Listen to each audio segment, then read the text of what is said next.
All right, everybody, welcome to Math with Grace. For this video, we're going through Algebra, Unit 6, Lessons 11 through 15. Lesson 11 begins on page 48, and it's titled Solving Systems of Equations by Addition and Elimination. We did some systems of equations last week, right? This is the same thing. It's just a little bit of a different method, all right? So it says the concept behind this method is combining the two equations to eliminate either the x or the y variable. You're eliminating one of them through addition of the opposite term. So looking at this first example pretty much sums up what they're talking about. The systems of equations they have is 2x minus 3y equals negative 5, and negative 2x plus 5y equals 11. Basically, what they're doing is they're just like drawing a line here and adding, right? Because 2x minus 2x tells us that our x's are gone. And then we have negative 3 plus 5y, which is 2y, equals negative 5 plus 11, or 6. And we can solve that y is equal to 3, right? Divide both sides by 2. Then what you do is you take your y equals 3 and you pick one of these and you just stick it back in. Now you need to stick it back in the whole thing. Don't leave this 2x gone, right? We crossed it out to solve for y, but now that we're solving for x, we need to make sure we leave it there. So then it becomes 2x minus 3 times 3, because where you see a y, you can put a 3 in, equals negative 5, right? So 2x minus 9 equals negative 5. We're going to add a 9 to both sides. 2x equals negative 5 plus 9, or 4. 2 is being multiplied by x. We'll do the opposite and divide, and we get x is equal to 2. Now remember, when we're writing our answers for this, they always want to be in an ordered pair, because that's what we're talking about. Where do these two lines intersect? That's what we're looking for. And they intersect at the point 2, 3. Okay? So very similar to what we did before. We just here are basically just adding the two system of equations instead of solving for one and then substituting all together. Note down here, it says the addition elimination method requires that the signs of the coefficients for either variables be opposites, right? Because here we had one positive 2x and here we had a negative 2x. But not always, looking at example 2 here on page 49, not always do they come that way. So our equations here are 3x plus 2y equals 20, and 7x plus 2y equals 48. Here we don't have opposite signs, right? So what we have to do is choose one, and I would choose this top one, and we have to multiply the entire thing by a negative 1. So it becomes negative 3x minus 2y equals a negative 20. Basically, we just change the sign of each. If had this been a negative, well, that wouldn't matter. Had this been a negative 20, then now it would be a positive 20. We just flip the sign of each one. And then we have our other equation. Now it's set up where we can addition eliminate, right? Because we have a negative 2y and a positive 2y. They're both gone, right? So we have negative 3x plus 7x gives us a positive 4x equals negative 20 plus 48 gives me a positive 28, right? 4 is being multiplied by x. We'll do the opposite and divide. And that gives us that x is equal to 7. Now that we've solved for the first part, we're going to take this back up. And again, either one, I'm going to take it to this first one, original equation, not the with the negatives, just the original equation. So I have 3 times x, or 7, because we can substitute that in, plus 2y equals 20, right? 3 times 7 is 21, plus 2y equals 20. Here, my 21 is positive, so we're going to do the opposite and subtract it from both sides. I end up with 2y is equal to negative 1. 2 is being multiplied by y. We're going to do the opposite and divide, and we see that y is equal to a negative 1/2. Again, our points have to be written as a coordinate point, right? This is a point on the coordinate plane. My x was 7, my y is a negative 1/2, And that's my answer. That's where these two lines intersect. Okay? All right, so let's do some of these problems here. Number 1. X minus 4y equals 37, and 3x plus 4y equals 33. Okay, so they've set it up for us. We have a negative 4y and a positive 4y. I'm just going to lightly cross them out and then add the rest. X plus 3x gives me a 4x. That is equal to 37 minus 33, which is 4. Okay, 4 is being multiplied by x. We're going to do the opposite and divide. And x equals 4 over 4, or 1. So that is our first step here. I'm actually going to come up here and put in my parentheses, right? So my first point is 1. Now I'm going to take this x equals 1, and I'm just going to go back into this first equation, the original first equation. So I have x, which now I'm putting a 1, right? Minus 4y, well, I've got to make sure I leave myself room here, equals 37. So this 1 here, I need to get out of the way, so I'm going to subtract 1 from both sides, and I get negative 4y is equal to 36, okay? Negative 4 is being multiplied by y, so we're going to do the opposite and divide, and y is going to equal positive 36 divided by a negative 4 tells me my answer is going to be a negative 9, and then I can put that in up here. So the point where these two lines intersect is at 1, negative 9. Okay, let's look at number 2. For number 2, we have 2x minus 4y equals 38, and 2x plus 7y equals negative 39. Now, we don't have a situation right now where we can do addition elimination, right? So we need to change the signs of one of these. And I'm actually going to pick the top one. And all I'm going to do here is I'm going to change their signs all the way across. So this positive 2 becomes a negative 2x. This negative 4y becomes a positive 4y. This positive 38 becomes a negative 38. And then I don't have to rewrite it because we don't have a ton of space here, right? So now I can do my canceling, right? Negative 2x and a positive 2x cancel. I'm left with positive 4y plus 7y gives me 11y, and that's going to be equal to a negative 38 minus 39. So we are deep in the hole here at a negative 77. 11 is being multiplied by y. We're going to do the opposite and divide. So that y is equal to negative 77 divided by 11 gives me a negative 7. All right, so there's my first point that I solve for, which is the y term. Remember, our ordered pair is always in an xy form, x comma y. So my y goes to the right. And now let's solve for x. I'm going to choose this one to solve for x. So I have 2x is equal to 7 times a negative 7, right? Because y is equal to negative 7. We can substitute that in, equals a negative 39. I don't know why I wrote it equal here, plus. So 2x plus, again, it's going to be a negative now, right? 7 times negative 7 is a negative 49 equals negative 39. I'm going to add this 49 to both sides. And I get 2x is equal to 10, right? Negative 39 plus 49 is 10. 2 is being multiplied by x. We're going to do the opposite and divide. X is going to equal 10 divided by 2, or 5. So now I can put my 5 in up here, and my point where these two lines intersect is at 5, negative 7. All right?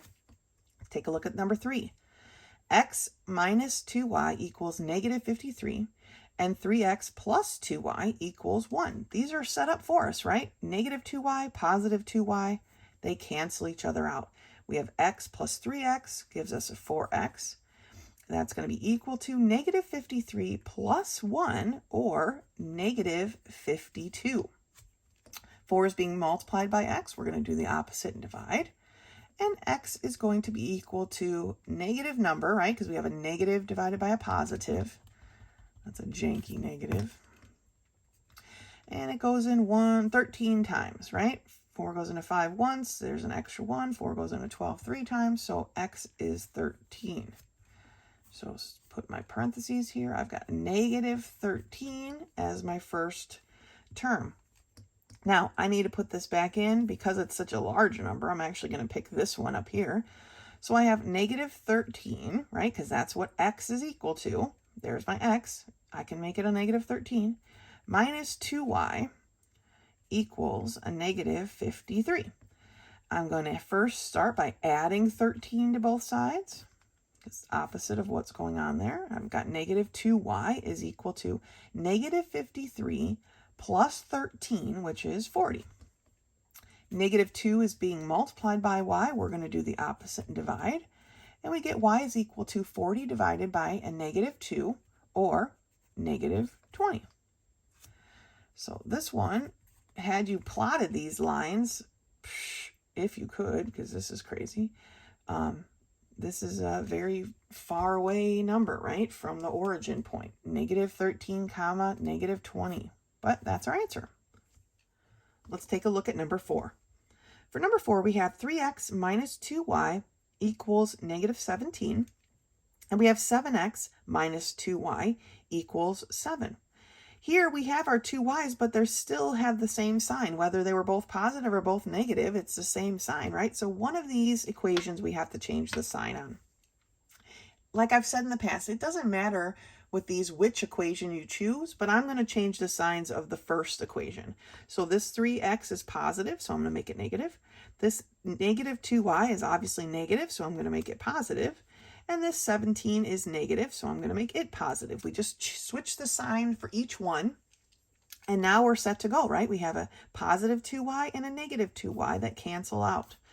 Then we have negative 3x plus 7x, which gives me a 4x.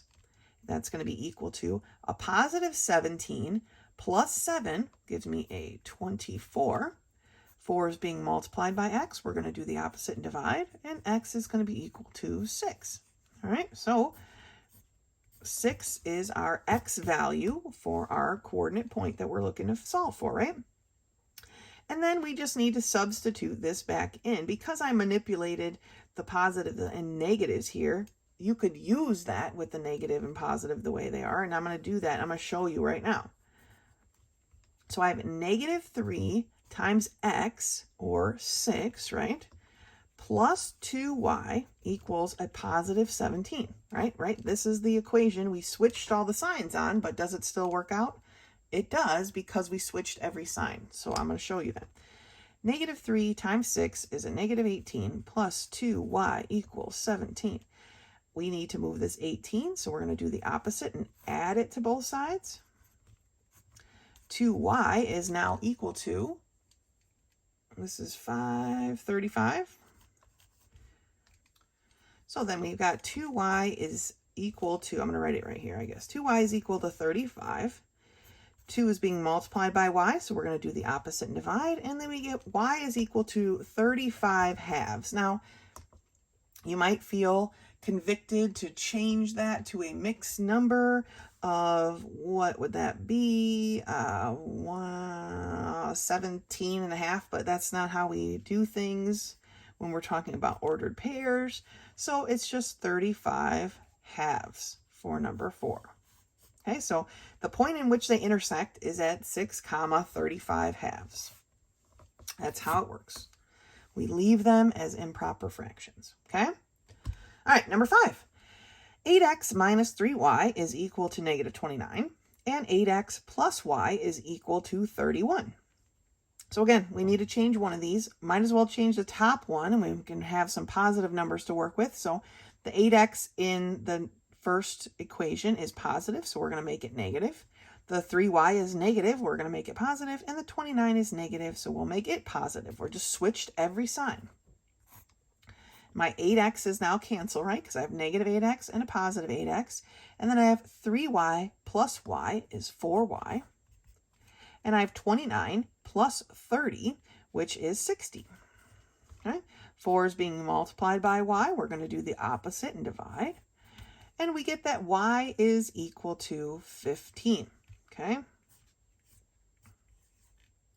So it goes right there. Now we need to substitute this back in. I'm going to substitute it into the second equation. So I have 8x plus y, which is 15, equals 31. We need to move this 15. It's positive, so we're going to do the opposite and subtract from both sides, and we get 8x is equal to 31 minus 15, which is 16. 8 is being multiplied by x. We're going to do the opposite and divide, and we get that x is equal to 16 divided by 8, or 2. So that's an awkward coordinate as well, right? 2 comma 15, but that's where these two lines cross, all right? Last one, number 6.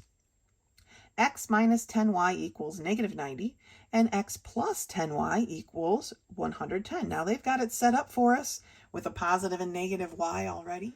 So they cancel out, and we're left with x plus x is 2x, which is equal to negative 90 plus 110, or 20, okay? 2 is being multiplied by x. We're going to do the opposite and divide, and we get that x is equal to 10. Set up our parentheses and stick in our 10. Now we need to substitute this back in. And it really does not make a difference, so we'll just substitute it into the second one, I guess. X is 10, so it's 10 plus 10y is equal to 110. We need to move this 10 out here first, so it's positive, so we do the opposite and subtract.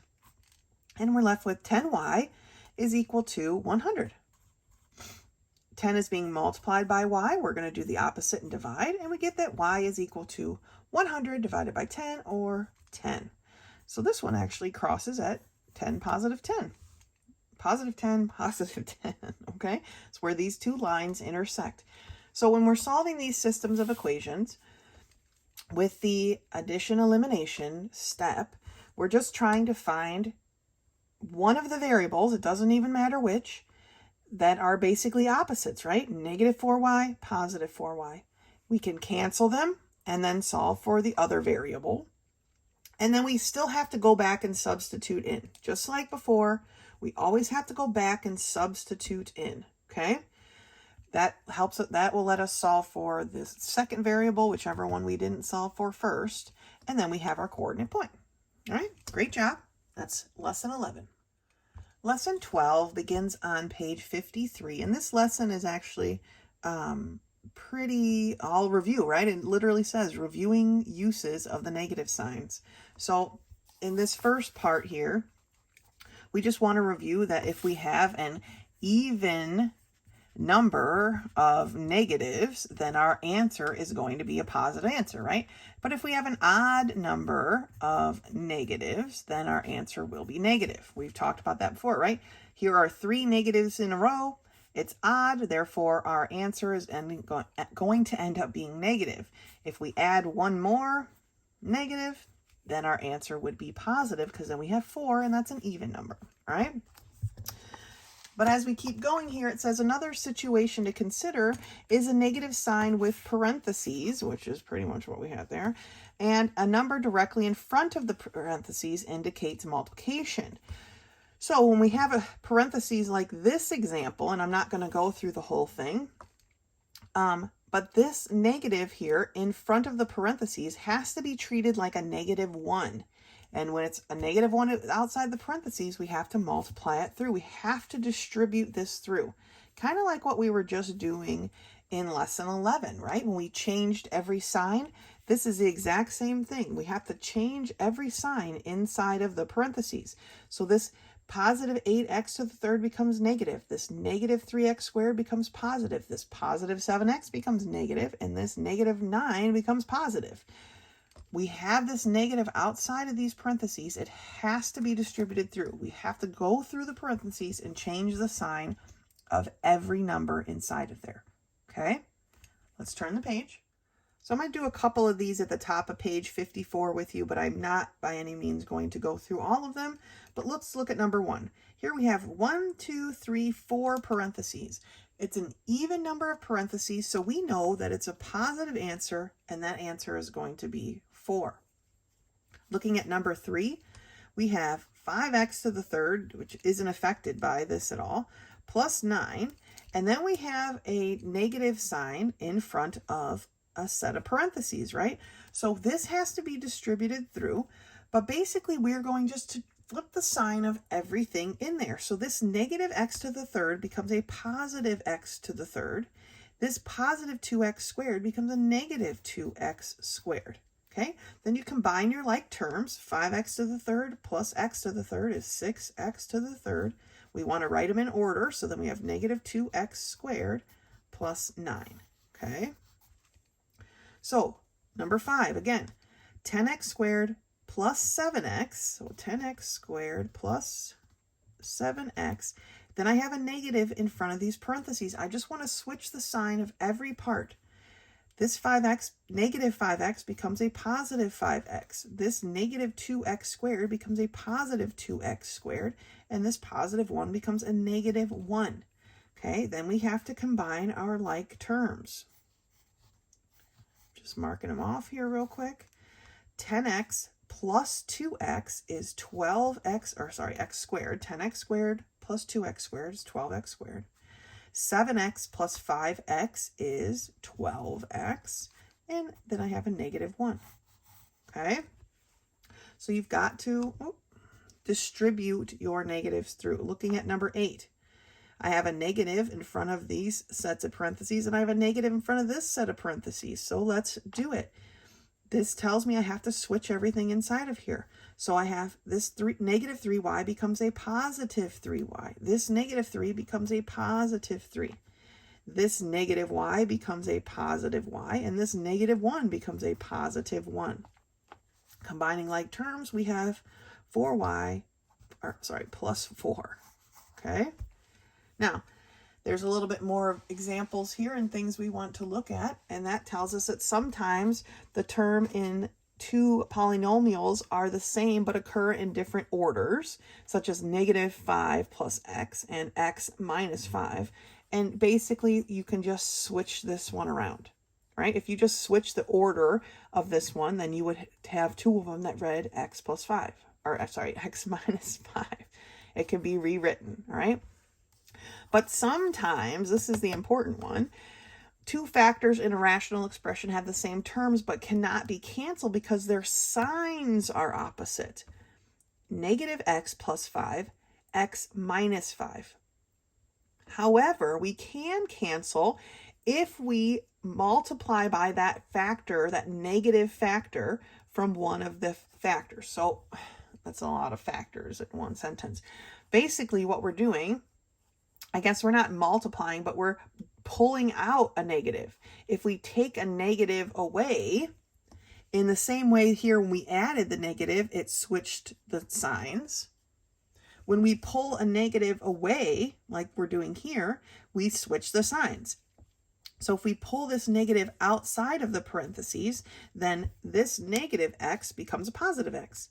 And this positive 5 becomes a negative 5. And now we can cancel, because we just learned, right? We have to cancel in groups. And we end up with a negative 1 over a 1. And our answer is just a negative 1. Okay? So let's take a look at these. There's an example here, but I want to, just take a look at these problems and see how this works. Okay? So don't forget, we also need to make sure if we can factor something that we factor it. But here for number 9, we have 1 minus x squared over x squared minus 1. The first thing I'm going to do is write them in the correct order, the same order, okay? And so that gives me a negative x squared plus 1 over an x squared minus 1. I can't cancel these because right now they don't have the same signs, right? They're not like terms. But if I pull the negative out of the numerator, then I will be able to cancel. So I write it on the outside, and then I change the signs of everything that's on the inside. So this negative x squared becomes a positive x squared, and this positive 1 becomes a negative 1. I pulled it out, and the denominator stays the same. Now I can actually cancel, right? Because x squared minus 1, x squared minus 1, they can cancel, and I'm left with a negative 1. All right? Number 10. For number 10, I have 3 times the quantity y minus 2 over 2 minus y. So first thing I'm going to do here is I'm going to rewrite my numerator because it's fine, but then I'm going to reorder my denominator to a negative y plus 2. Now they're in the right order. Now I can pull out that negative 1. So my numerator stays the same, 3 times the quantity y minus 2 over, I'm going to pull out this negative 1 and then change the sign of everything in the denominator. So this negative y becomes a positive y, and that positive 2 becomes a negative 2. Now I have terms I can cancel, right? I have y minus 2 over y minus 2. That becomes a 1, basically. And I'm left with 3 over negative 1, or negative 3. Okay? Looking at number 11, I have 9x minus 6, and I have 2 minus 3x. So first thing, I'm going to write them in the same order. So 9x minus 6 over negative 3x plus 2. All right. Obviously down here, I want to pull out that negative because we always want our variable to be a positive. But in the numerator, I have to do some work too, right? 9 and 6 have a factor in common, and that factor is 3. So in the numerator, I'm going to pull out that 3, and that leaves me with 3x, because 3 times 3 is 9, and a minus 2, right? Does that look familiar? It should. They always want you to cancel something, okay? So I pull out that 3. Now, in the denominator, I need to pull out that negative. So there's my negative 1. I'm changing the sign now of everything in my denominator. This negative 3x becomes a positive 3x, and this positive 2 becomes a negative 2.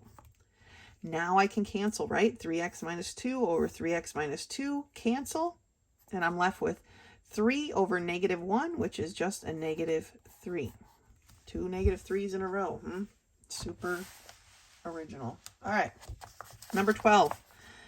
7 minus x over negative 3x plus 21. Now these are already written in the correct order, so I'm just going to go ahead and get started here. My numerator, there's nothing I can do to it. It's already in its simplest form, but my denominator isn't, right? Now this one, because I have to pull a number out, 3 and 21 have a factor of 3 in common, but I want this to be positive, so I'm actually going to pull out a negative 3. It's like pulling out that negative 1, except this time these have a factor, so we're pulling out that factor as well. So it's going to change every sign, but it's also going to divide by 3, basically, right? So when I pull the negative 3 out of this first term, all that's left behind is that x. When I pull a negative 3 out of 21, basically 21 divided by negative 3 is a negative 7. So now I have x minus 7 over negative 3 times x minus 7. So my x minus 7's cancel. Now, here's what I want you to be careful of. This is not equals negative 3. The numerator doesn't get to just disappear. There is still that 1 floating up there from when we canceled these things. So my answer here is actually a negative 1 over 3. Don't get confused and think that because we canceled everything in the numerator that it just disappears. If you cancel everything in the numerator, there's still a 1, that phantom 1 up there, and that's what needs to be in your numerator. All right? Let's look at number 13.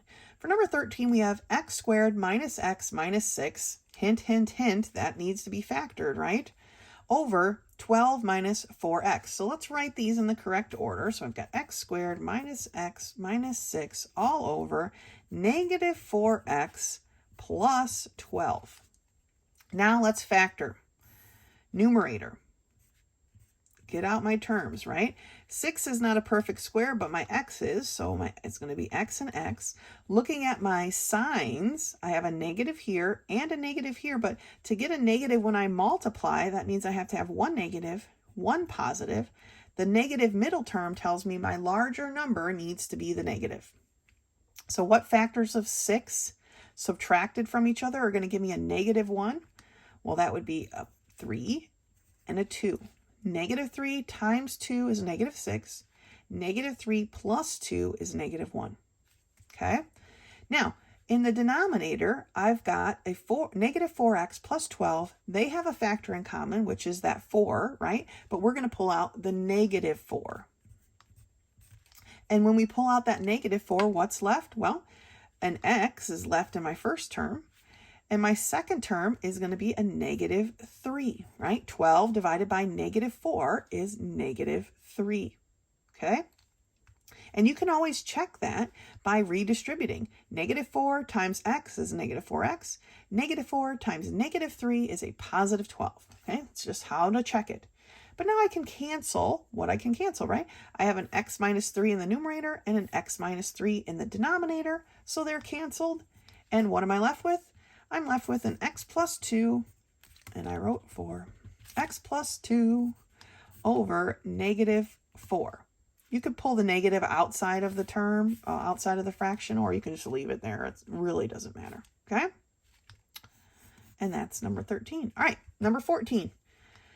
2x minus 7, the quantity, times x minus 1 over x plus 1 times the quantity 7 minus 2x, right? Well, let's rewrite them so they're all in the same order of x and then constant, right? So we've got 2x minus 7 times x minus 1 all over x plus 1 and negative 2x plus 7. All right, so we need to pull the negative term out of that. The numerator we can't do anything with. It is factored to its simplest form. But we're going to pull the negative out of here. So rather than write it in between, I'm just going to write it over here. But my x plus 1 isn't changing. That's not where I'm taking the negative out of. I'm only taking it out of this second part here. So when I pull that negative out, it gives me this negative 2x becomes a positive 2x, and this positive 7 becomes a negative 7. See, you mean putting the negative in between is kind of weird. So I'm just throwing it over there because it really doesn't matter. It's going to get stuck over there anyway by the time we're done. So now what can we cancel? Well, we can cancel this 2x minus 7 and this 2x minus 7. But can we cancel this x minus 1, x plus 1? No, even if we tried to pull a negative out, it would mess up our x's because right now they're both positive. So these terms can't cancel. So we're left with an overall negative term, a negative answer of x minus 1 over x plus 1. Okay? And that's how we do it, okay? Sometimes we are going to need to pull out a negative so that the answers have the same signs, right? The polynomials have the same signs. Sometimes we have to do that, but we also have to factor out a number because they have a factor in common. Constantly, what we're going to be doing here is building with our factoring and our pulling things out, our distributing things in. It's all builds on top of each other as we go, okay? So if you have questions about these, you've got to let me know sooner than later because we're just going to keep building and building and building, all right? But that's lesson 12. Lesson 13 begins on page 58, and it kind of skirts us back around here to story problems. And it's called Equalities Between Identical Formulas. And that seems like a silly title, but let's take a look at what they're talking about. It says, sometimes unknowns can be algebraically expressed using the same formula. Look at this example. On a recent trip to visit a friend, Henry drove for 4 hours and his sister Susan drove for 3. While driving, Henry averaged 55 miles per hour and Susan averaged 50 miles per hour.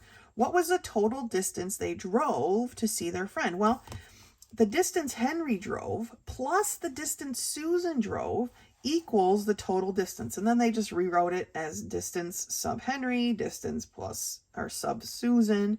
But really what this breaks down to is the distance formula, but how we want to use it is, remember, distance equals rate times time, right? So we have the rate of Henry times the time of Henry plus the rate of Susan times the time of Susan. So this is what it means by identical formulas, right?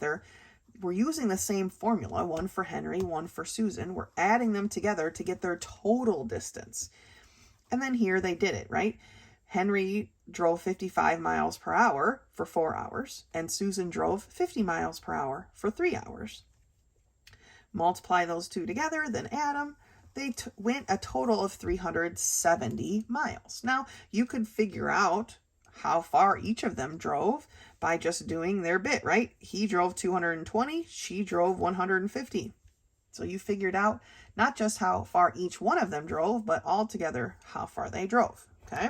Using the same formula for each.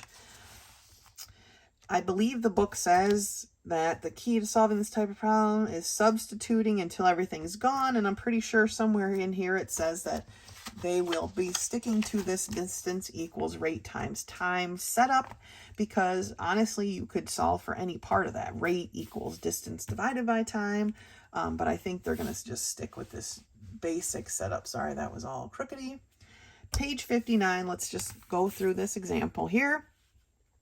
John and Aaron went to see Blackwater Falls, with John driving only 30 miles per hour to take in all the sights. Returning home along the same route, Aaron drove 50 miles per hour. The trip home took an hour less than the trip out. Okay, so we have John's distance, right, equals his rate times time. We have Aaron's distance equals his rate times time. But since one drove there and the other one drove back home, they drove the same distance. Their distances are equal. Okay, they just did it in a different way, right? One went slow, one went fast, but their distance was exactly the same. One drove there, one drove home. All right, so that is the setup that we're going to use. And then we substitute in that information that we know. Well, the first bit of information that we know is that, I want to make sure I keep it on screen here. John drove 30 miles an hour while Aaron drove 50, right? But then it says all this bit about their time. The trip home took 1 hour less than the trip driving out. So if John was the trip driving out, or X, he's our base, okay, then the trip home, or Aaron's time, is X minus 1. It was 1 less hour. So these are now our equations, right? So John's time is going to be my X, and Aaron's time is going to be my X minus 1. And then you can solve for X and find that John drove for 2.5 hours. That's how long it took him. And that Aaron drove then for 1.5 hours.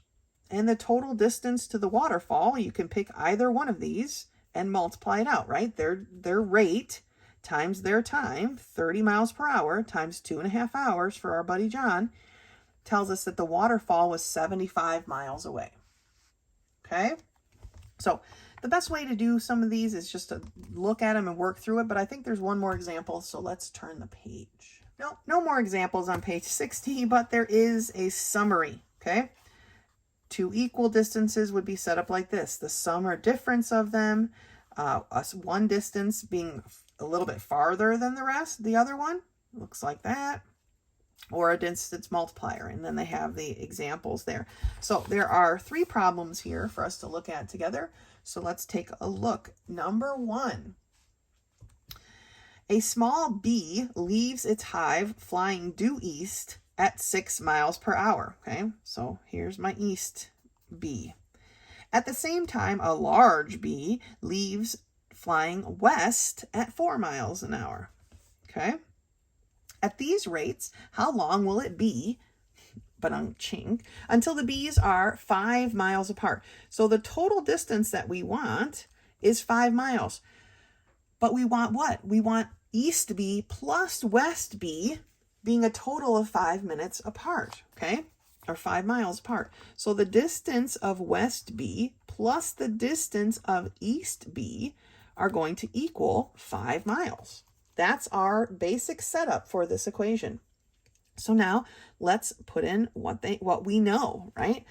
It says, at this rate, how long will it be until the bees are 5 miles apart? Now, what that tells us is they left the hive at the exact same time. At the same time, tells us right there. And they're flying for the exact same amount of time. It's not about this bee lands and this bee lands. They're flying consistent until they are 5 miles apart. So they fly at the exact same time. So the time of the west bee is equal to the time of the east bee. So now let's put in what we know. Distance equals rate times time, right?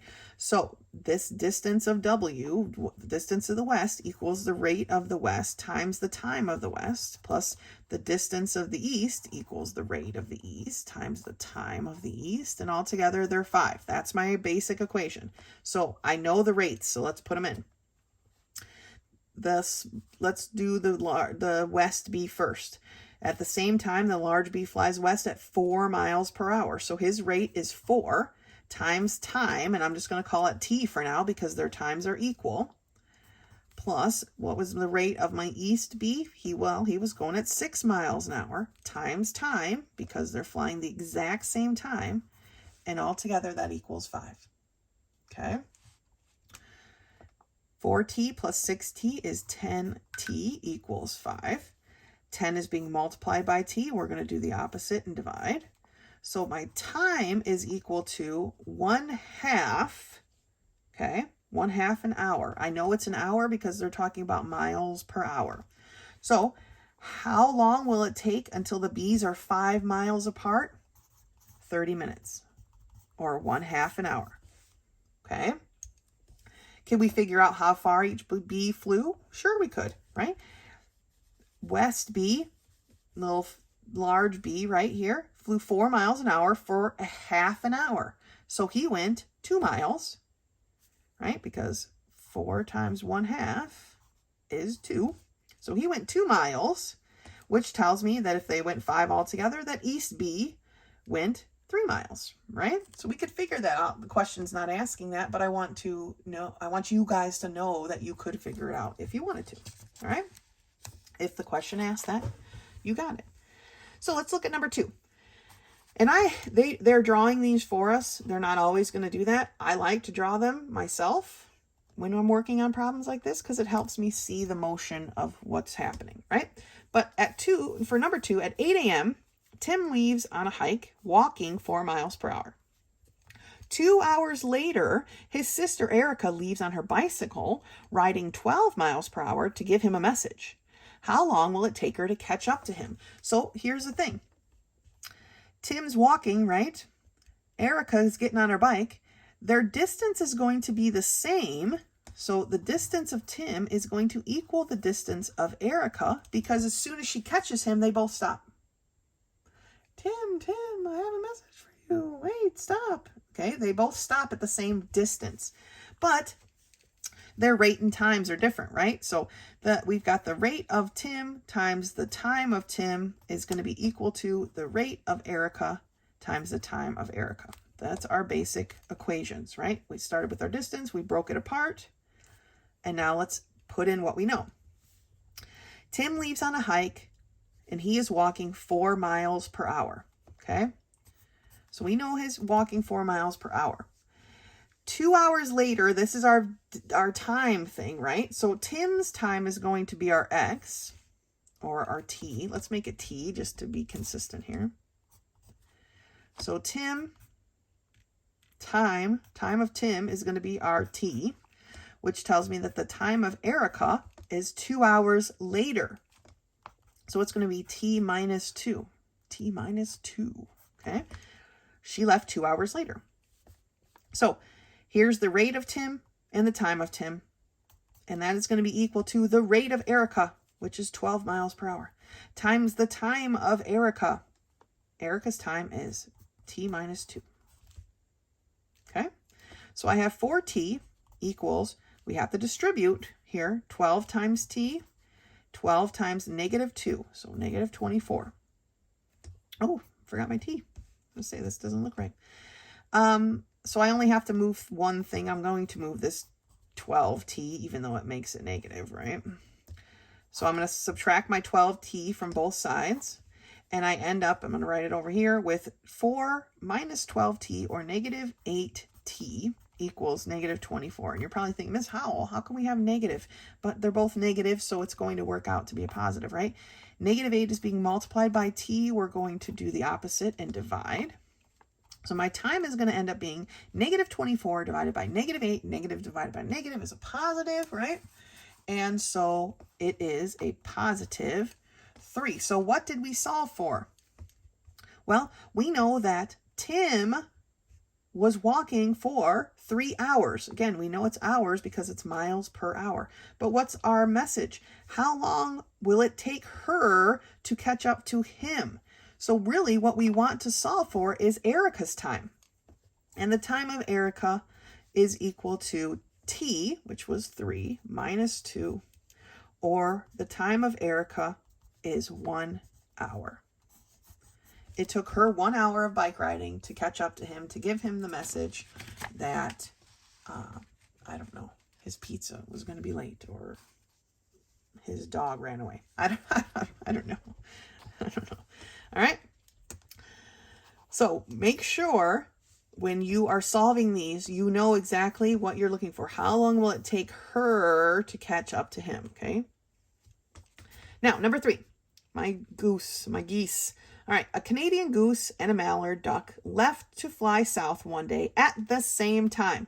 That's our clue, that the time of the goose is equal to the time of the duck. If the goose averaged 28 miles per hour and the duck averaged 25 miles per hour, how long was it before they were 10 miles apart, right? Because the goose is flying faster than the duck. Eventually, this gap here is going to be 10 miles. So they kind of have it written right here, right? But the distance of the goose is going to equal the distance of the duck plus 10. That's what we're looking for, okay? When does this occur? When is the goose's distance the same as the duck plus 10? Well, and again, so we're going to break apart our distances to be the rate of the goose times the time of the goose is going to be equal to the rate of the duck times the time of the duck plus 10, okay? So now let's substitute in what we know. We know that their times are the same, so I'm just going to switch those over to t and then solve for t. So what is the rate of the goose? Well, the goose goes at 28 miles per hour, so 28 times t is going to be equal to the rate of the duck is 25 times t, because they're flying the same amount of time, plus 10. 28 is larger, so let's move our 25. It's positive. We're going to do the opposite and subtract 25t from both sides. And we end up with 28t minus 25t, or 3t, is equal to 10. 3 is being multiplied by t. I don't really have room, but we're going to do the opposite and divide, right? I'll squeeze it in here. And we end up with t is equal to 10/3 of an hour. This time we actually want to change it over to a mixed number. 3 goes into 10 3 times, and it's 3 1/3. I don't want 3 1/3 hour. Okay. That's not a proper answer. We don't talk like that. Oh, it's 3 1/3. What time is it? Oh, it's 2 3/4 hour. Okay. We don't talk like that. So what is a third of an hour? Well, an hour has 60 minutes, right? So we know that if we divide 60 by 3, right, we get 20s, and we want one of those 20s. So it's 3 hours, 20 minutes. 20 minutes is 1/3 of an hour. So it will take 3 hours and 20 minutes of flying before they are 10 miles apart. Okay? So with these problems, we're setting up a distance problem. They're all going a certain distance, but sometimes our distances are going to be added together to go a certain base, right? Sometimes our distances are going to be equal. And in this case here, our distances were equal, but one had to either have something added to it in this case, but maybe sometimes it'll be subtracted or multiplied or whatnot, okay? So if you're ever working on these problems and you aren't sure how to set up this, like, I don't know where to start, please reach out to me. I am more than happy to help you get to where we need to start, because I know you guys can do the rest. Sometimes starting is the hardest bit. okay, figuring out the story problems and how they want it to relate. So please do not hesitate to contact me. But that's it for lesson 13. Lesson 14 starts on page 64, and it's titled Multiplying Rational Expressions. What does that mean? Well, in the past, we've been doing canceling, right? We've been adding things, canceling. Here, we're multiplying. It's just the next step. Like I said, each one of these steps just grows and grows. And when we multiply, since there, in this example number 1, since there are no pluses or minuses, right? There's no signs binding anything together. We can cross eliminate before we multiply. And so that's what they've done here. And it's super messy, but you know, you can eliminate the 4 and the 16, right? 4 goes into 4 one time. It goes into 16 4 times. We can cross out the y because y over y is 1. And so those are gone. And then I've got a z to the third here, and the z and the numerator is smaller, so it's going to come down, and it crosses the line and changes its sign, right, to become z to the 3 minus 1, or in the denominator, z squared. Just remember when you're canceling these, because this is not really anything new, when you're working on these, just remember to make sure you don't mix up whether something is in the numerator or the denominator, okay? If it's in the denominator, leave it in the denominator. Not everything needs to come up to the numerator because we don't want negative exponents, okay? For example 2, here on page 64, for this one's a little bit more complicated because first we need to factor, okay? So you can see that they've done that. They've factored here all the different places. Sometimes we might even need to factor out a negative, right, to make sure our variables have the same signs. But then they factored, and then they can cancel. Now, because it's multiplication here, once we factored, you can cross cancel, just like we cross cancel between the 4 and the 6 here and the y's. We can do the same thing here, but we have to cancel out the whole polynomial, right? X plus 2, X plus 2, they cancel each other out. X minus 7 to X minus 7, they cancel each other out. Do not lose what's left over. Okay, and then like I said, sometimes for this example 3, we're going to have to factor out this negative, which we just talked about. We just learned a few lessons ago. So we had to factor everything and pull out a negative, and then we could cancel. Okay, and we got down, and don't forget that negative when you pull it out. Here it is right there. All right, so let's take a look at some of these. Number 1 here at the top of page 65 is 27x squared y over 4z to the 5th times 2z squared y over 9x to the 3rd. Now, you probably, if you're just listening to that, you're probably like, what the heck? But, you know, look at your book. You can see the work here. I'm going to try to be as neat as possible, but, you know, it's hard when we're working on these, which is why I like to circle what I have left over, right? I like to be careful. So first thing I'm going to start with is all of the coefficients. So I've got 27 and 9. They have a factor in common. That's 9, right? So 9 goes into 9 one time, and 9 goes into 27 3 times. So I'm going to circle it right there. And then the 4 and the 2, right? 2 goes into 2 one time, and 2 goes into 4 2 times. Now, sometimes once you do those cancellations, these will still cancel with each other. Not in this case, obviously, but sometimes that does. But so we need to keep an eye out for that too. Now, let's look at our x's. Here I have an x squared, and here I have an x to the 3rd. The x to the 3rd is larger, so this x squared is going to come down. It's going to drop down. It crosses the line. It changes its sign. So I have an x to the 3 minus 2, or just an x now, right? So I'm going to cross both those out, and I'm going to write in my new just x, and that new x is just in the denominator. Remember, I pulled the 1 down into the denominator, so now the answer needs to stay down there. And then in the numerator, I have a z squared. In the denominator, I have a z to the 5th. This 5th is bigger, so this z squared is going to come down. It crosses the line, it changes its sign. So now I have a z to the 5 minus 2, okay, or z to the 3rd, and that's in the denominator. The other z is gone.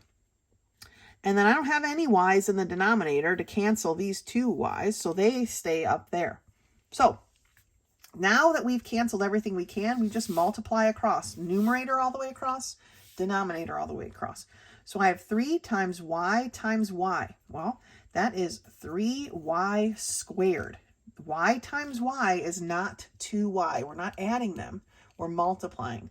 So that's y squared over 2 times z to the third power times x. Okay, and that's it. That's our answer. It's simplified as best we can. Looking at number 2, we have x to the third over y squared times 2z over 3x to the fifth times 9y to the fourth over 8z squared. Phew, it's a lot. But like always, I'm going to start with the coefficients. I'm going to do the 3 and 9 first. 3 goes into 3 one time, 3 goes into 9 3 times, circled. Then I'm going to do the 4 and the 8. 4 goes into 4 one time, 4 goes into 8 2 times, circled. But if you look, now I have a 2 over 2, so they actually can cancel each other out as well. So now I'm crossing out that 2 that I just circled because I want to make sure I cross out everything I need and I circle and keep all the things that I need. So now let's look at our variables. Starting with the x. Here I have an x to the third. That's all I have in the numerator. And then the denominator, I have an x to the fifth. So it's larger. So my x to the third is going to go down. It's going to cross the line and change its sign. So I have an x to the fifth minus 3, or x squared. So in my denominator, now I have an x squared. You may be wondering why I do this off to the side. I want you guys to see. Remember, we studied exponents and how they work. I just want you to see the work that we're doing, even though it's in the denominator. I'm just working it out off to the side. Then here's my z. In the numerator, I have a z, and in the denominator, I have a z squared. This z is going to come down. It crosses the line, and it changes its sign. So I have a z to the 2 minus 1, or just a z. So you could probably just cancel out that little 2 and keep the z like that, right? Just one z is all we have left. And then for my y's, in the numerator, I have a y to the fourth. In my denominator, I have a y squared. So this one's moving up. And so now I have, it crosses its line, it changes its sign. So I have a y to the 4 minus 2, or y squared. Y squared now in the numerator. All right, so cancel everything I can. Let's work our way across. 3 times y squared is 3y squared. The denominator is x squared times z. Don't miss it, tucked in there. So x squared z. Done. All right.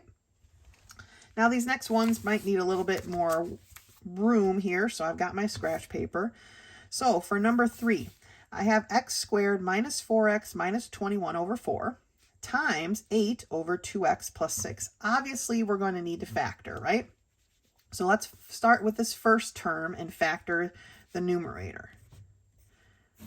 And that's all over 4. X squared is a perfect square, so we split that apart. 21 is not a perfect square. Looking at our signs, how are we going to get a negative when we multiply? That tells us we have one negative and one positive.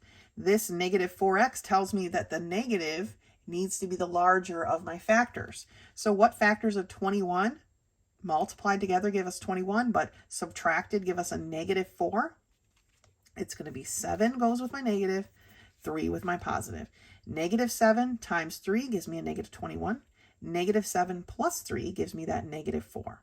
Okay, so that one is factored. Then I have an 8 in the numerator here, and 2 and 6 have a factor in common as well, right? That can be pulled out, and that's the 2. And what's left behind then is that x plus 3. Okay, 6 divided by 2 is 3. 2x divided by 2 is just x. So now I can cancel what I can cancel, right? I have an x plus 3 in the numerator and an x plus 3 in the denominator. And if I multiply 4 times 2, that would give me 8. And I have an 8 in the numerator, so I'm just going to go ahead and cancel all of them.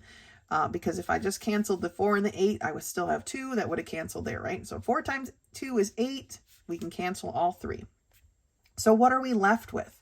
Well, we don't have anything left in the denominator, right, except a 1. Remember, if you cancel everything, there's still a 1 there. But does a 1 in the denominator really do anything for us? No, right? It's kind of a worthless thing. So our answer is just x minus 7. Okay, let's take a look at number 4. I think I have room here to do number 4 on this page. But let's take a look. First thing I want to do is get these in order. So I have x squared minus 1 over 4x times 7x squared over 1 minus x squared. I want to get these in the correct order. So x squared minus 1 over 4x times 7x squared over negative x squared plus 1. Now I'm going to be pulling out that negative sign, right? So I have x squared minus 1 over 4x times 7x squared over, I'm going to pull out this negative 1, and I'm going to change all these signs. So my negative x squared becomes a positive x squared, my positive 1 becomes a negative 1. Now let's see what we can cancel. I can't cancel my coefficients because 4 and 7 have nothing in common. But I can cancel these x squared minus 1s, right?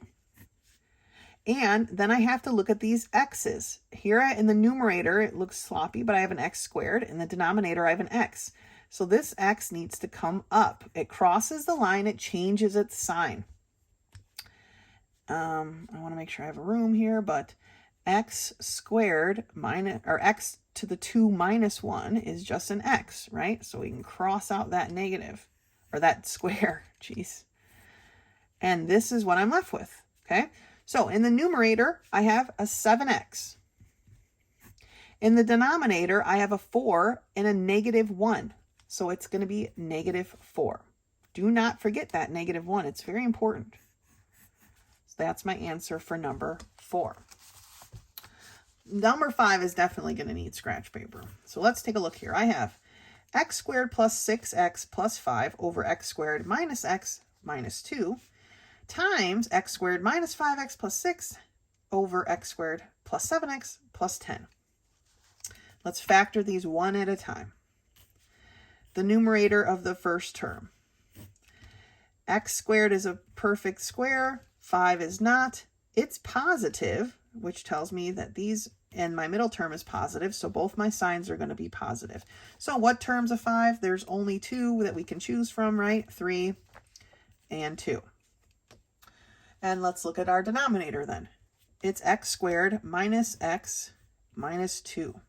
Well, x squared is a perfect square, so let's split it up. 2 is not. It's negative, which tells me one answer is negative, one answer is positive. The middle term, being negative, tells me that the larger factor is the negative factor. Well, there's only 2 factors for 2. It's 2 times 1, right? So the 2 needs to be the negative. The 1 needs to be the positive. Negative 2 times 1 gives me a negative 2. Negative 2 plus 1 gives me this negative x. Okay? That's factored. Let's take a look at the second half here. I'm going to slide my paper over a little bit. So we have that, my parentheses. X squared is a perfect square, so we break it up. 6 is not. 6 is positive, though, but my middle term is negative, which tells me that both of these need to be negative. Okay? 2 negatives multiplied together give me a positive. 2 negatives added give me a negative. So my factors of 6 that added give me 5 are 3 and 2. Ding, ding, ding, right? We're going to have some similar things. Here's an x minus 2. Remember, they're going to want us to cancel. So let's look at the denominator. X squared is a perfect square, so we split it up. 10 is not. 10 is positive, and my middle term is positive, which tells me both of these are positive. So what factors of 10 added together give me 7? It will be 5 and 2, right? 5 times 2 give me 10. 5 plus 2 give me 7. So now number 5 is factored. So now we can cancel. Well, what can we cancel? Going across here, I have an x plus 3 first, but I do not have an x plus 3 in the denominator anywhere. I have an x plus 2 in the numerator, and I have an x plus 2 in the denominator, so they can cancel. Here's an x minus 3, but I don't have one of those in the denominator. Here's an x minus 2. That I do have right over here. So what's left over? Well, it's x plus 3 times x minus 3. Make sure you leave these in the parentheses, over x plus 1 times x plus 5. And that's our answer. You do not need to distribute this out with the FOIL method to go any farther. This is simplified as much as it needs to be. Actually distributing it will become unsimplified then. And the answer, while it's not necessarily wrong, it won't be correct, if that makes any sense. So that's my answer for number 5. Let's take a look at number 6. Turn my scratch paper around here. We have x plus 2 over the quantity x squared minus 1 times x minus 1 over x squared minus x minus 6 times x minus 3 over 2. So, a lot of factoring here. This first term in the denominator is this x squared minus 1. Up here, we didn't factor it because we didn't need to. But here, we're going to have to factor it this time. So I'm working on number 6. The first term is x plus 2, which of course is factored as much as possible, over x squared minus 1 is factorable. X squared is a perfect square. 1 is a perfect square. The fact that it's negative tells me I have a negative and a positive. And that's how we factor it, right? This is a sum and difference binomial. When you multiply a sum and difference binomial out, we lose this middle term, right? The regular linear term. That's how we can recognize that this is a sum and difference binomial. So we have the exact same basic, variable and number. It's just one is a sum, adding, and one is a difference, subtraction. That's the first term, factored. Let's look at the second term. So I have x minus 1 in the numerator. Nothing can be done there. But this x squared minus x minus 6 can be factored. X squared is a perfect square, so we split it up. 6, of course, isn't. It's negative, which tells me I have a negative and a positive. The middle term being negative tells me my larger factor has to be the negative. What factors that multiply together that give me 6, but subtracted give me a negative 1? It would be a negative 3 and a positive 2, right? Negative 3 times positive 2 is negative 6. Negative 3 plus 2 is negative 1. Factored. All right. And the final third term is x minus 3 over 2. Nothing we can do with it there. So we just leave that one alone. But let's see now where we can cancel, right?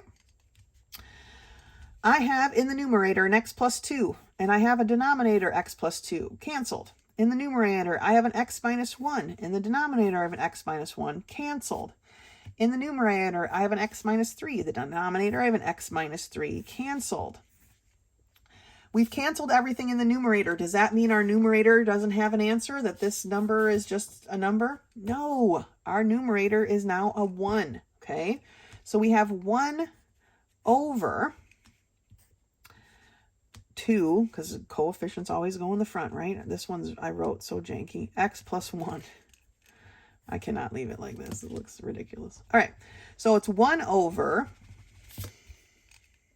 sloppy as that is, 1 over x, 2 times x plus 1, okay? That's what I have left, and that is my answer. Okay? Make sure when you cancel all of the numerator, you don't just write the answer like it's just an answer. It's still a fraction. There's still that 1 up there, okay? So these problems, like I said, it's going to be building and building and building.